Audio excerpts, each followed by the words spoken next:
Behavioral Health Integrations podcast strives to inspire the next generation of mental health and addiction specialists. Our aim is to continue to raise awareness and encourage collaboration in the mental health and addiction industry so that it will continue to thrive. There are numerous approaches to treating mental health and substance abuse issues. On this show, we take pleasure in showcasing the diversity of these approaches used to improve the lives of others. So without further ado, your host, Jacob Menig.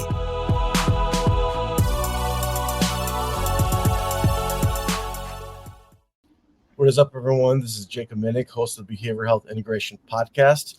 I am super excited today where we have two amazing guests. First-time special guest, Ryan Westrum, and then returning special guest, Richard O'Bannon. Gentlemen, thank you so much for being here. It's an honor. Thank you for having me. Well, again, Ryan, you being a first-time guest, would you like to tell us a little bit about yourself? Again, I know you're an author, therapist, and a podcaster, but yeah, please take over.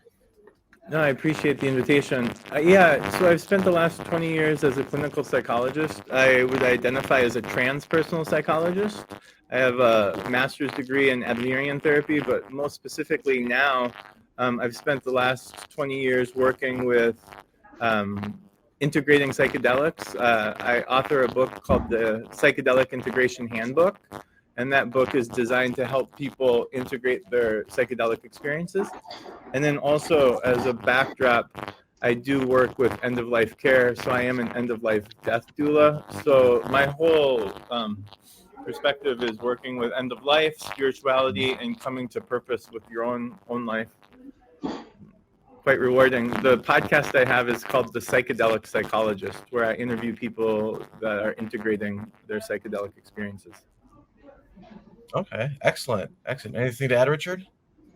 I am immensely interested. Existentialism from the transpersonal Stanislav Grof approach is kind of how I come at it. I think it's important, especially when we see the parallels between what we experience when we transition from this life to the next, and some of the wisdom that can be shared from psychedelics are both kind of integrated together. I think that there's a large parallels that we could have wonderful conversations about. So again, how did you get started, Ryan, if you don't mind me asking, in actual psychedelic work? You as a therapist. It's a great question. Well, it transcends me as a clinical psychologist. I had a pretty radical experience as a youngster. I'll just say early teens, that profoundly changed my trajectory of healing and understanding with the medicines of psilocybin, LSD, and MDMA, which then translated into finding a deep passion for classical psychology. I actually had a BA in psychology. I worked with children and adolescents for quite some time, and then shifted into an evolutionary where I ended up becoming a sex therapist. And all the while, I was my undercurrent was working with psychedelic medicines. I often say kind of just to ground people and help people understand what that was. From there, it became evident that that was a part of my career, which led me to get my PhD in transpersonal psychology, and such as Richard had a history working with Stanislav Grof through the holotropic breathwork community for the last 25 years. That's beautiful. That is absolutely beautiful. So what are some of the lessons that you've taken from like the wellness and the medical model that you've brought into the psychedelic space, and then vice versa?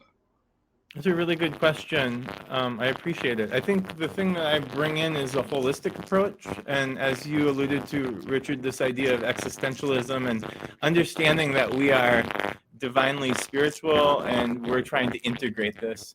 One of the things specifically with the medical model and situations that are coming to the forefront is everyone's looking for the DSM to answer questions or finding some sort of pathological explanation.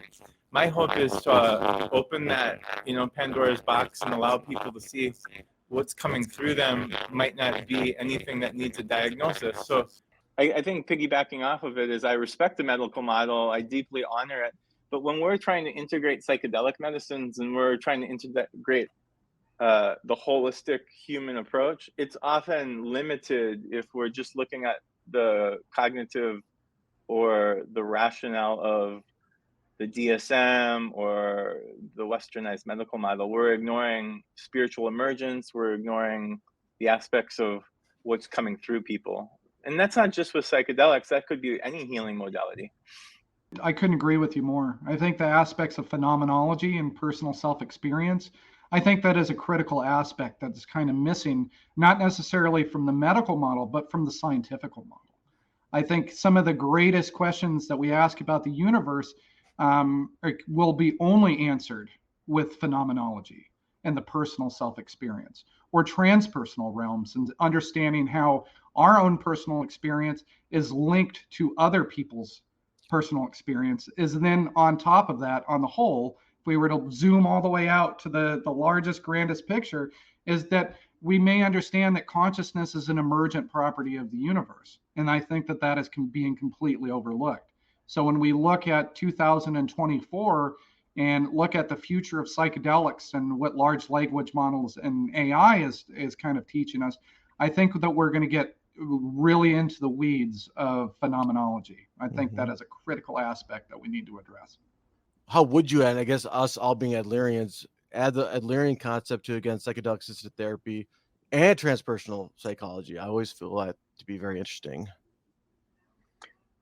Well, one of the things that I've always enjoyed is the Adlerian approach of social interest, of the idea. That's what drew me in the first place to Adlerian, is his emphasis on, community service, the idea of finding the community as healing, leading outside of oneself, and also just his idea of good enough. So this whole concept really leads into being a human, right? It's not necessarily a bad thing to recognize that. And I find it easily interwoven to psychedelic work as well as transpersonal work, because it's just a really beautiful puzzle piece that's added to connecting with our spirit and our human existence and the way we show up in the world for others.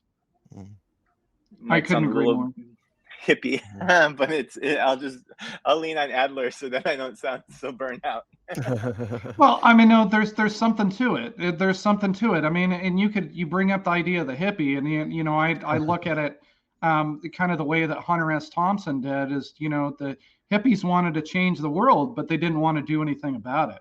It's like, you can protest all you want, but without hard work and dedication, you don't get anything out of it. I come from it. I've talked about it on the podcast before, but I've been a Jungian all of my life. I look at things from the perspective of the collective unconscious and how the spirit of the times influence what is going on today. But the critical aspect that I think Adlerian psychology teaches us is that purpose. You get meaning, you get purpose, but where's that belonging? And I think that Adlerian concept of social interest, I'm going to try to say it, Gemeingeschäftsgefühl.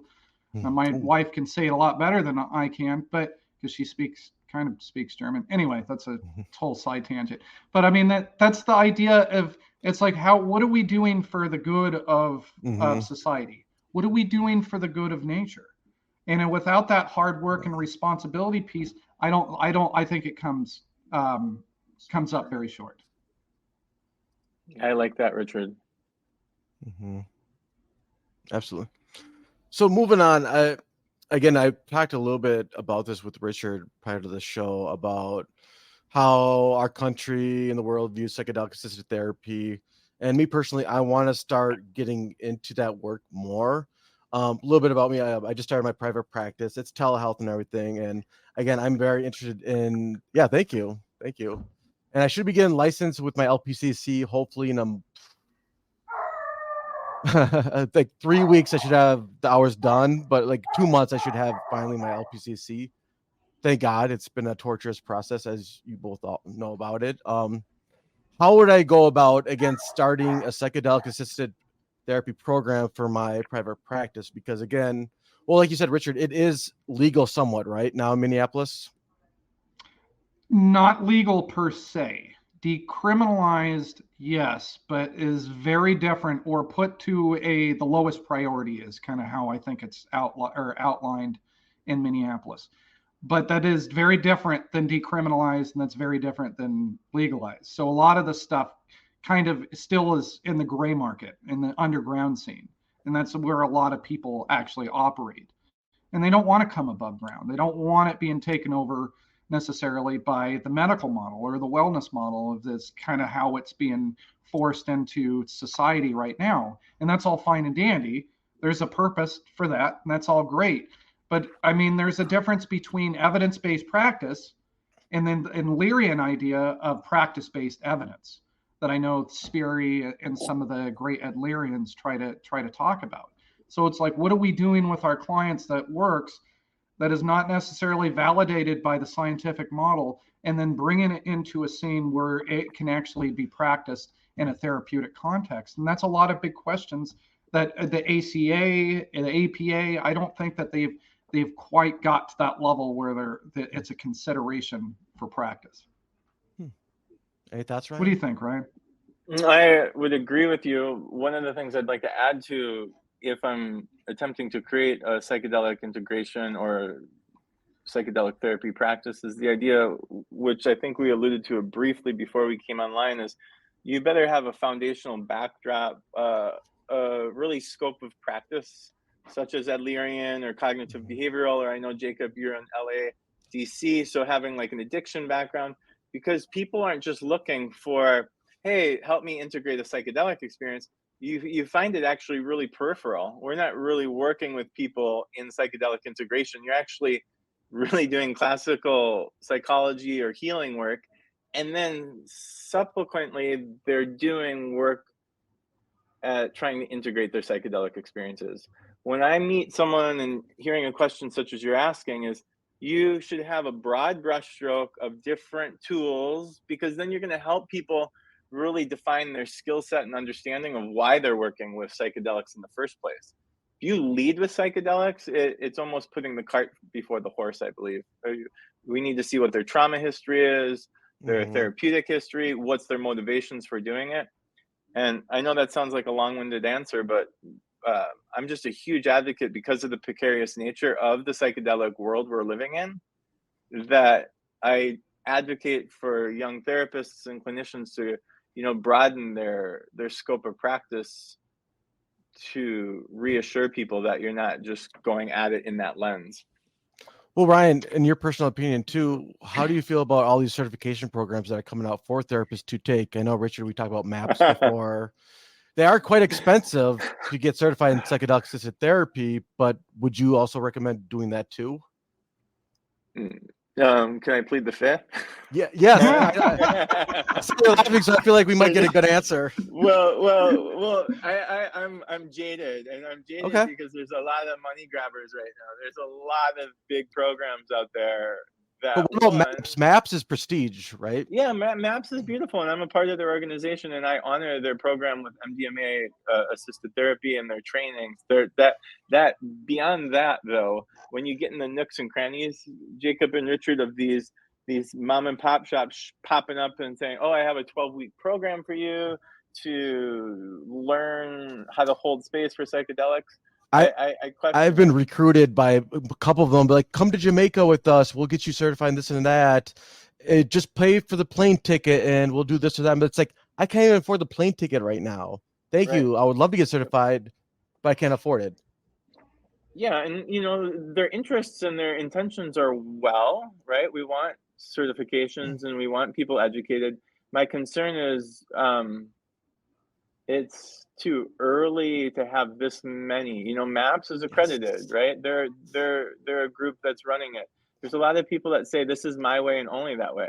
I spent 25 years in the holotropic breathwork community before the renaissance of the psychedelic movie, and that was beneficial. It was organic healing through breathwork. You can learn some of the practices of how to hold space for these people without having to spend $12,000 to $15,000 to $60,000 on education. And we get into this. There's a big problem, because we're leaving out a huge subsection of the population, and that's one of my biggest issues. Is there is clearly a income gap between the people that can practice and participate in some of these retreats that are, $10,000 for this licensure, fly to Peru to meet with a shaman for $15,000. Well, what about the people that are single full-time parents, people that are of color, the BIPOC community? I mean, there's no accessibility for any of these. And then we get into idea of scopes of practice. There's no standards. It's like, yes, we're piecemealing parts of indigenous tradition or the wisdom that people have gained over the years, but there's no standards yet. And that's a double-edged sword, because I mean, we can speak to what would happen on both sides of that. If there's a standard of practice, everybody is clean across the board, everybody has the same things, but that also leads out a lot of traditions that may not necessarily subscribe to that. And then Ryan, you touched on the idea of, having painting with a broad brushstrokes, having a bunch of tools in your toolbox. But my problem with that is that sometimes when you utilize certain modalities with people are having these psychedelic experiences, we forced them to put their experiences inside of a box that we have written a label on with a Sharpie. So I think that goes back to this whole experiential phenomenological aspect of learning to allow the person to tell their story, to tell their myth, to tell their tradition through their own language, and being able to receive that and then focus it in something that's not necessarily a box. Does that make sense? Yeah, clearly. And I agree. I appreciate your perspective on it. I think it's too hard. It's too new, and it feels like the Wild West still for us to be able to articulate anything too deeply. Because technically, can any therapist just do it right now if their client, let's say, has psilocybin, whatever, and you're promoting that you have a psychedelic assisted program? Could you do psychedelic assisted therapy and make your own rates? No, I think what you're talking about is the integration of those experiences, because like Richard alluded to, right now there's no legality around that. And I think this is a huge point that I would advocate for psychoeducation for any young therapist, is this should be advocating for harm reduction, psychedelic integration therapy, but not being the person providing the experiences, giving them a sense of education if they decide to go to Peru for an ayahuasca ceremony or San Pedro ceremony, or Mexico for psilocybin, helping them navigate. That's our job as clinicians, not to. And again, I think that's because of this blast off of the Renaissance. There's a lot of young therapists that want to be at the forefront of this. And what they're not doing is educating their client. And that goes back to Adlerian. Part of Adlerian therapy is we're educators. We're providing information to support them in their own decision-making. I could not agree with you more. And I'm going to probably say that a million more times today, but I mean, it's absolutely the truth. Is that it's interesting because Adlerian psychology is one of the very few modalities that has values attached to it. And as counselors, you're supposed to put away your own values, your morals, your judgments, but sometimes you can't. In the real world, that just doesn't necessarily work. So it's the whole harm reduction psychoeducation model is very important. It's like, here is what is going to happen. Here are some tools and resources. Make your own informed decision about your body. I may tell you my opinions, but that doesn't necessarily say, hey, look, do exactly what I say. As I get very suspicious and very cynical, as you said, Ryan, is when some people say, I have the answer, nobody else does. That is very dangerous. That's how you get cults. And that's when I run. That's when I run. That's when I run. But to your point, Jacob, and I love what Richard said, is I think it comes down to us being the guides and the support and letting people make their own autonomous decisions. Super vital. So can I just read off a program from Oregon? Because I think it gives a good example of like what therapists are going through and what they might find interesting about this. And it's very lucrative. It's, again, I don't know if I can say it's Epic Healing. Well, I'm not going to say the name because I don't want to get in trouble. But again, they kind of show how their psychedelic assisted program works. And it's again with psilocybin assisted therapy. So there's like 5 pay scales, or there's 5 levels. And level 1 is microdosing. And that's 0.1 gram to 0.4 grams of the psilocybin. And again, I know people have sometimes issues with, again, microdosing, because some may believe it doesn't really do anything. Some believe it does. But for the sake of argument, that's what they do for level 1. That's 1 to 2 hours session. And that's $500. So you could do a group therapy and charge $300 up to 5 people. That's a lot of money that therapist is getting. Again, not saying that's the main reason they're doing it, but $500 for individual session. No, level 2 is just 0.4 to 0.8 grams, and that's going to be 2 to 3 hours long. And you'll be making $800 for 2 to 3 hours. I'll stop there. What are your thoughts on that? Because Richard, I know you kind of maybe had a reaction off of that, I don't know, program setting or what. Oh, I have a lot of thoughts on it. I'd love to hear okay. from Ryan, because Ryan's more of in the trenches than I am. I'm more of a commentator. Okay. Ryan, what are your thoughts on that? One of the things that comes immediately to mind when I hear that is reflecting on what the motivation of the clinicians are doing. And as a client or a patient going there, the relationship is what I'm hearing. I'm not too skeptical of the money just yet if there's an intention or a relationship being built, right? It's no different than a ketamine clinic right now, asking for a certain amount of protocols. And my challenge is, what's the integrity of the clinician and what's their motivation with their clients? And you can see through that, I believe, from my vantage point. You go to these places, you'll know what their motivations are and what their intentions are. The volume of money, makes me cringe, but who am I to say when it's out there right now and it's legal? And so the understanding I have about Oregon is that it's really hot and people want that access. So now they're just charging for it. Is that respectful? No. Maybe like in due time, like cannabis, the prices of an ounce are going to go down half to, once things start getting more equalized. Mm-hmm. Again, just to reiterate, relationship is my most biggest concern. Is what can these people, are they phoning it in? Are they, carrying themselves with values? Because eventually, like, this is something I want to eventually implement into my program. Me spending an hour with a client is long. Not like I'm being annoyed by the client, but like, 1 hour of talking is a long time. And in this program, they're under the influence, let's say, of like 0.4 grams of psilocybin. So their mindsets obviously could be different as they're doing like talk therapy and whatnot.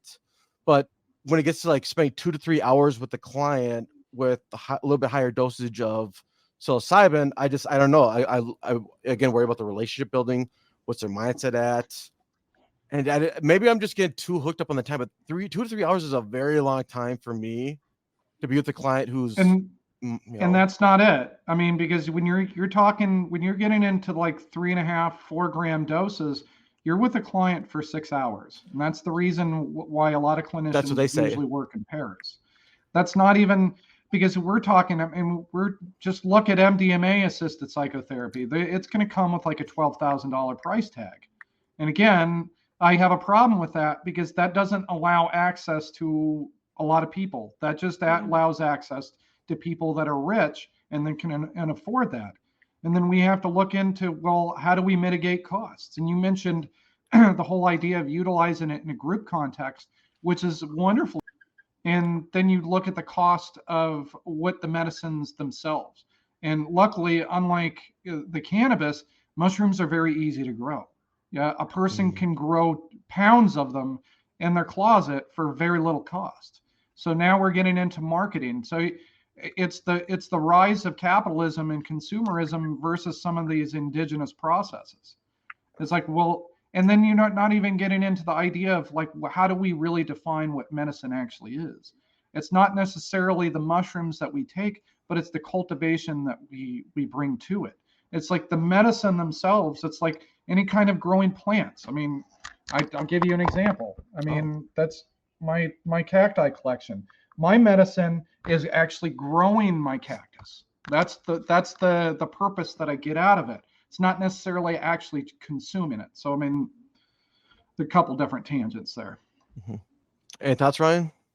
It's hard for me to keep a clear mind around the way commercialism, when you start seeing people now trying to make like edible psilocybin or tinctures, it's really difficult. So beyond just the therapeutic approach, My concern is things are getting rapidly like exposed without intention.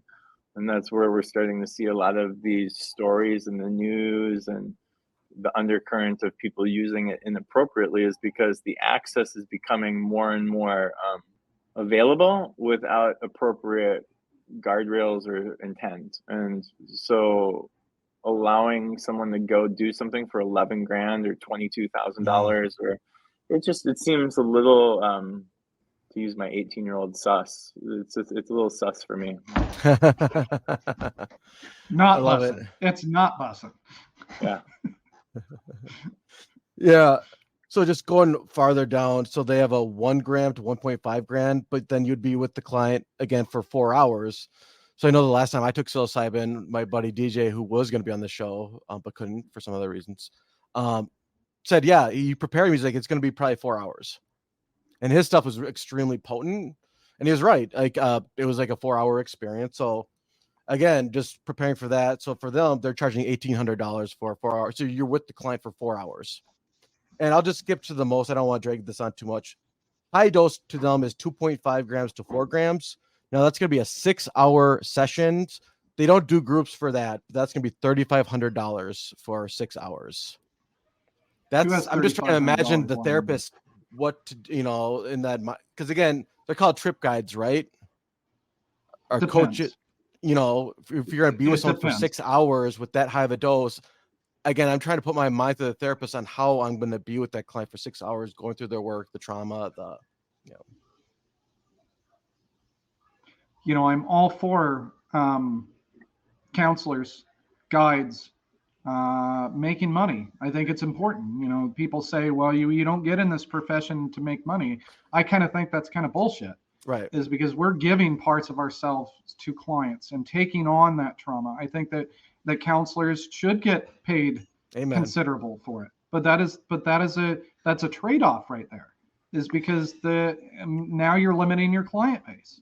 And are you really advocating for the lowest common denominator? I don't know if that's necessarily a great thing to say, if that's PC, but it's kind of the truth. It's like, how are we providing our services to people that may need it, that may not necessarily have the economic willpower or funds to do that? And I think that when we look at indigenous traditions and the way that they handle it, I think that is a possible solution. What will it look like in the next 5 years? I don't know, but I just putting that out there as a possible solution. Fascinating. I also wonder too, and I know, Richard, we got into this before, like when your client is taking a certain substance, obviously you do prep sessions and whatnot, but also you need to prepare them for the experience they may have. Like we were talking about my previous psilocybin experience, like I'm having issues in my life regarding a female, like I really like her, whatnot. And again, I'm using the psilocybin to, again, help find answers, my grandfather and the other spirit that was with them. And you're kind of explaining to me how it's more of a trickster spirit for this one particular substance, and it may be different for others as well, right? And that goes at the heart of phenomenology. I mean, because psilocybin, it's a non-specific amplifier, is how psychedelics were originally described, is it amplifies things that are not specific. So one person's experience with psilocybin can be vastly different than another person's. And to that end, one experience for yourself may be different than another experience that you have. So then that's why we get into this idea of intentionality that Ryan touched on. Intentionality is a very important thing. It's the idea of we go in with a purpose, we go in through it with an intention, and then when we're inside of that journey, we let go of that intention to whatever may appear, because we don't want to box in the experiences that we have. I mean, this crosses realms into the idea of spirituality. I mean, there's certain spiritual and religious traditions that won't name their God or won't say God, period. Is because when we start putting labels on things that are much more powerful and much larger than ourselves, we inadvertently make the God, not God making us, if that makes sense. I appreciate that. I think speaking, if I'm translating correctly, Jacob, it's also not all these medicines are designed for everybody, right? I often talk to people.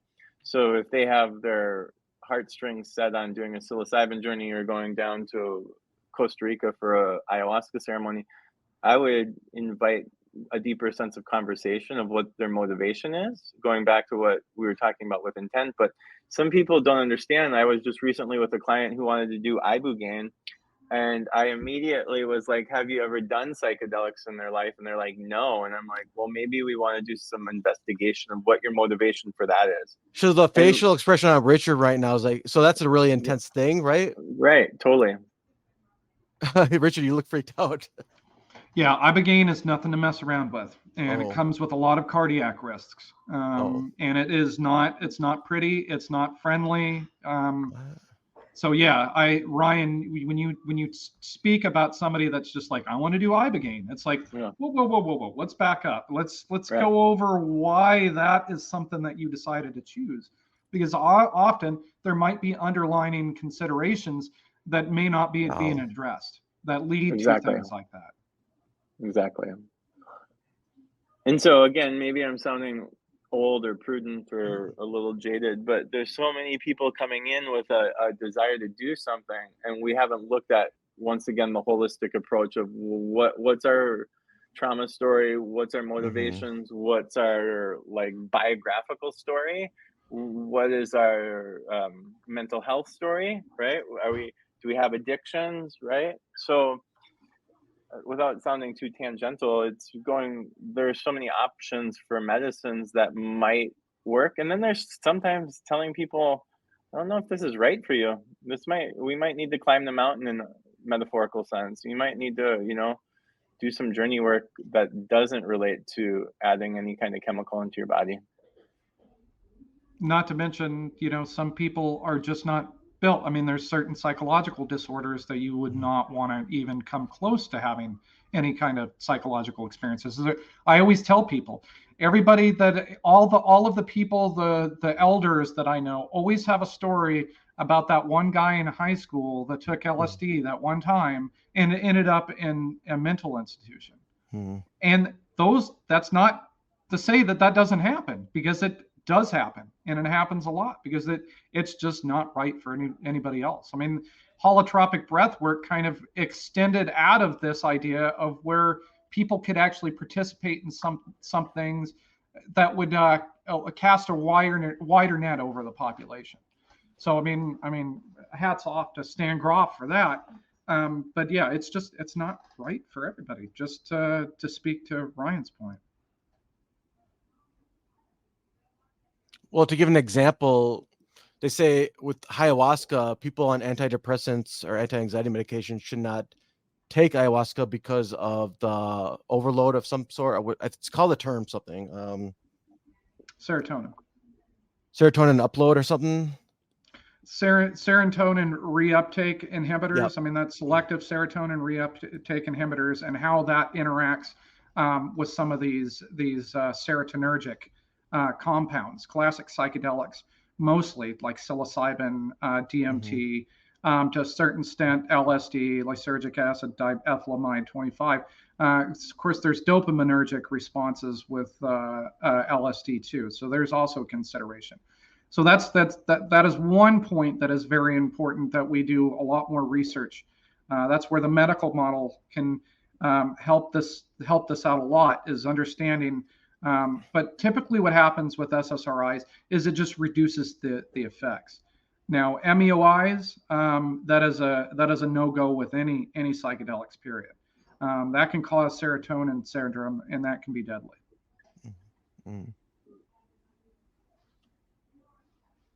Okay. Interesting. So Ryan, is that a little bit more into your work, where you work with your clients who are thinking about trying these psychedelics and you educate them, and then sometimes do they take the psychedelic and then come back to you and they tell you their experience with it? My career is designed for bookending, so helping them appropriately prepare and then integrate so that they've done it. Much of my career is focused on helping people really land it. So that was the book, the Psychedelic Integration Handbook, is designed to really make it practical It's celebrating its 5th year. I'm re-editing it Nice. because of all the speed. But the most important thing is it's landing. It's needing to land these experiences. Okay, that's That's great. 90% of my career is more so like someone saying, hey, I'm considering going to the Netherlands. I'm considering going to Peru. I might have a, journey coming up somewhere locally. Can you help me process it? Can you help me make sense of it? Okay. Absolutely. Yeah, because I keep wondering what the future again is going to look like when it comes to like facilities doing this, and it's again being more, I don't know, supervised and whatnot. Like, because eventually I want a facility of my own, but would it just be like, let's say, going back to psilocybin, like this facility has their own psilocybin, let's say in refrigerators, whatever this or that. So again, if the client wants to pursue this program, they'll do the integration work, the initial assessments and stuff, and then they can give them the drug at the facility. And then as they're going through the experience, the therapist will be with them, which again is very different than ketamine because the therapist is not with the client or the patient during the ketamine dosage, but only after they are that experience and they go over the experience in their heads.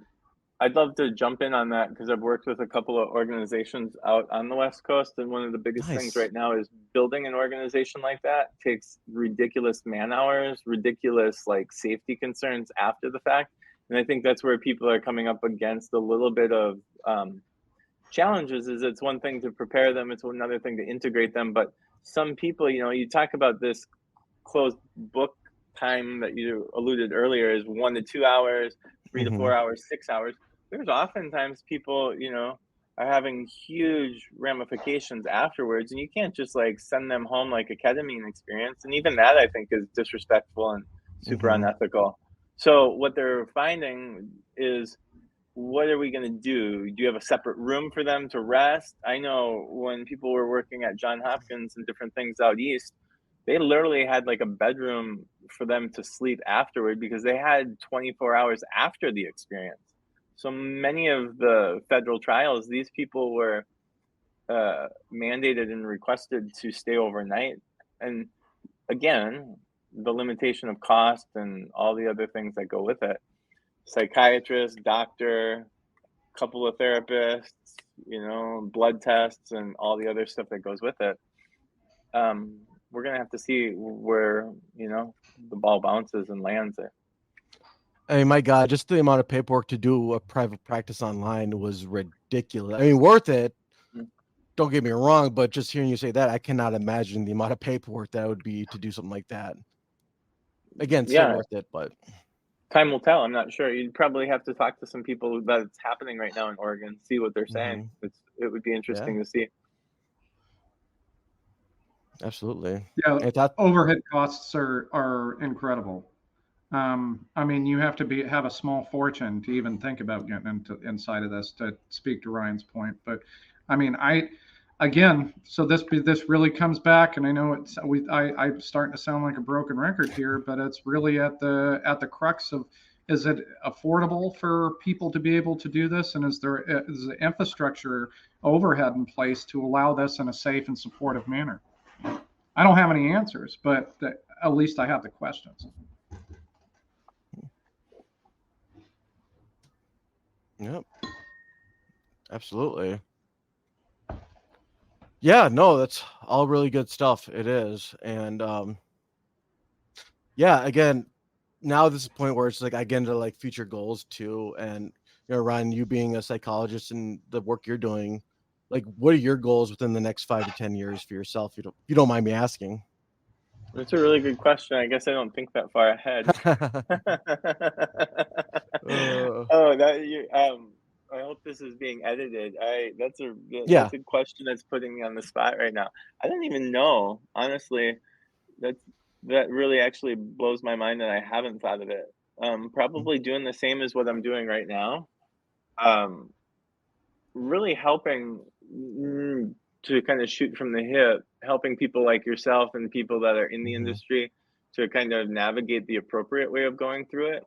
I think more so, I'm teeter-tottering into my late 40s, early 50s, and I think I'm at the stage now of not doing anything too revolutionary. I am focused a lot in pivoting more to end-of-life care and supporting people in that manner. So helping people transition is a huge aspect of my career. I love the work of psychedelics, but I also am skeptical of where the motivations are for people. So helping people understand them and also hold them with a loose grip. It's important to just, again, I think it's going back to what I love about you two, is this approach of social interest and caring for the community. My history is working in Peace Corps, and my history is working in, the trenches of low socioeconomics. And so for me, I think it's going back to that source of how can I contribute to a society and a culture, specifically locally, to advocate for people in the mental health world. Very well said. Same question for you, Richard.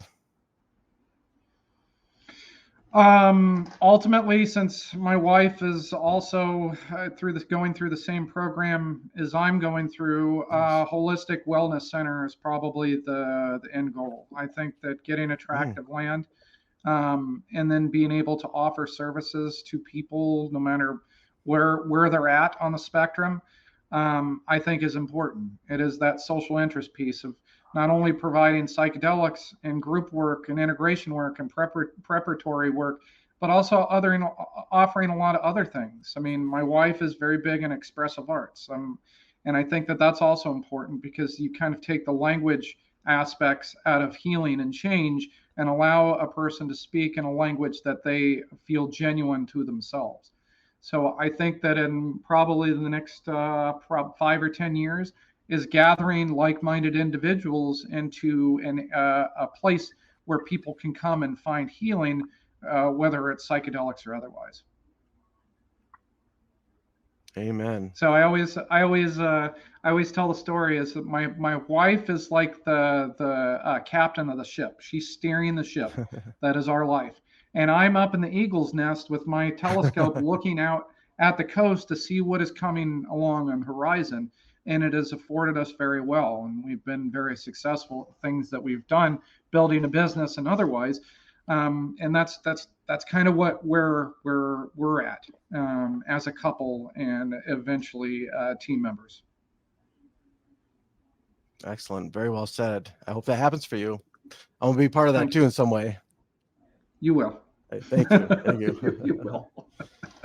Well, just for contact information. So again, Ryan, if you don't mind, if any of my listeners do want to get a hold of you, is there a particular email or website they could use to, again, make contact with you? Thank you. I mean, once again, I deeply appreciate and I'm very humbled by the invitation. The best way to find me is through my website, Healing Souls, SOULS, and that's the easiest way, as I alluded to. I'm not big into the smartphone, so quickest and easiest access is through my website, and then quick and accessible to respond to you, and always open for any questions, support, and guidance. Very well said. Excellent. Thank you. Same thing for you, Richard. I'm not important. I don't really have anything crazy right now. It probably in the future, but the easiest way to get a hold of me is probably through my email. I don't care about giving out. And your Facebook. Emails. You have a Facebook page. I do. Yeah, the Lyrian Psychedelic Society. It's not very active. That's how we first met. Of all the... Yeah, that's true. That's true.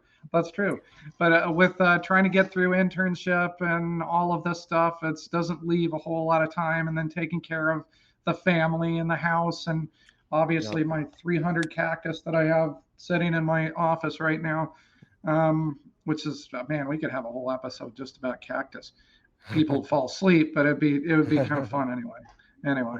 But yeah, that's me. Well, again, thank you, gentlemen, so much for being on the show. I greatly appreciate you both for taking the time to meet with me and do this. It was awesome. It's really an honor. Yeah, and it's important to continue. I think piggybacking off what Richard said is small communities are more important than these larger brushes of touching everybody. Being really entrenched in a small local community helps feel together. I agree. I again want to thank Ryan and Richard for being on my show. It was a tremendous pleasure and I had so much fun with them. I just want to thank all of my listeners for your support, and just to inform everyone that the information expressed in this episode was not meant to be taken as therapeutic advice. If you do find yourself struggling with any type of mental health or addiction issues, please seek the care of a medical doctor or a licensed mental health therapist. And if anyone has any further questions for me, you can reach me at my email address, behaviorhealthintegration121@gmail.com. You can also find me on LinkedIn at Jacob Minig, where you will find more educational posts on psychotherapy, trauma, and addiction. And finally, you can follow me on my website, which is behaviorhealthintegration.org. I also want to inform everyone that there is a great new device out there called CalmiGO. It's a breathing device meant to control and manage your breathing rates and the depth of your breathing as you inhale and exhale to again help relieve any type of anxiety and stress-like symptoms. And if you do put the BHI podcast into the promo code, you get $30 off this amazing device. It is a once-in-a-lifetime deal, and you will not be disappointed.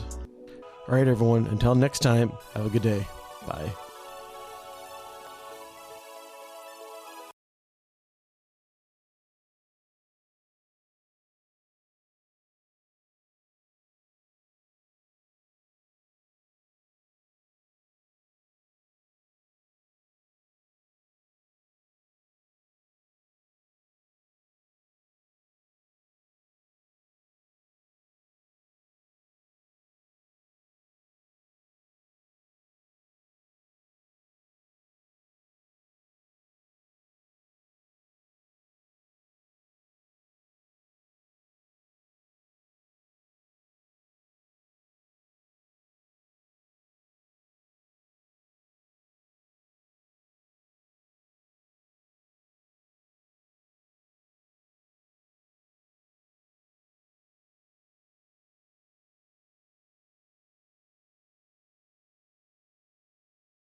I again want to thank Ryan and Richard for being on my show. It was a tremendous pleasure, and I had so much fun with them.